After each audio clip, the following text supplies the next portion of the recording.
De pe dealuri de pe văi, auzi chiori de flăcăi, ăștia-s moldovenii mei, trărărărăra. De pe toate văile, auzi cântă fetele, astea-s moldoveșele, trărărărăra. Moldoveșele-s așa, și la lucru știu lucra, și la horă știu juca, trărărărăra.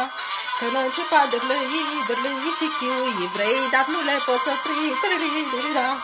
Așa-s moldoveșele, tare ius discurile.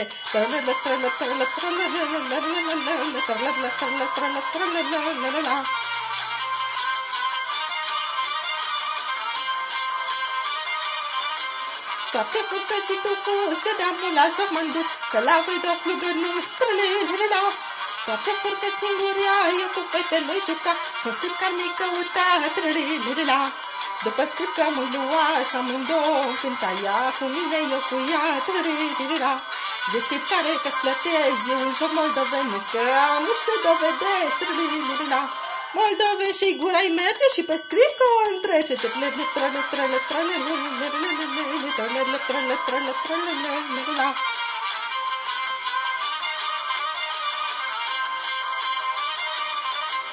cu bărița ce frumos, și-o bătuta mai vârtos, că-i voinic și șotios, trărărăra. Dacă vine unul hârât, așa pe loc mă învârt, și spre alta îi fac vânt, trărărăra. Dar de-mi zic eu trompeta și cu rit parcă juca, că doar zău nu mă mușca, trărărăra. Când aud trompetele, prind și eu a dârlăi, gura nu mi-o poți opri, trărărăra. Așa-s moldoveșele, întrec și trompetele.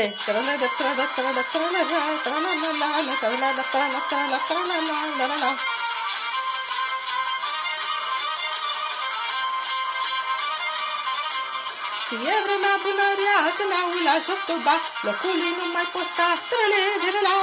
Și mă frăsesc și frământ și atâta am mângât, ca prin fără joc să-ți vând, trălerăla.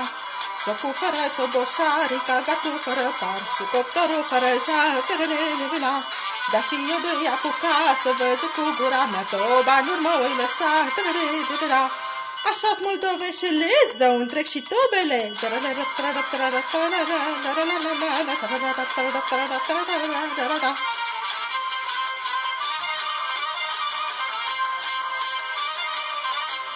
Moldoveanca e așa, ca în grin de candela, când îi arde flacăra, trălerăra. Când te întâlnești cu ea, te închid până la podea, altfel vai de chelea ta, trălerăra. Moldoveancă și nealuatră, să știa să purta, să stea drept pe lângă ea, trălerăra. Dar oricât armelița, o merg să știți așa, mai dulce dragostea, trălerăra. Așa-s moldoveșele, știu iubi și dârlăi.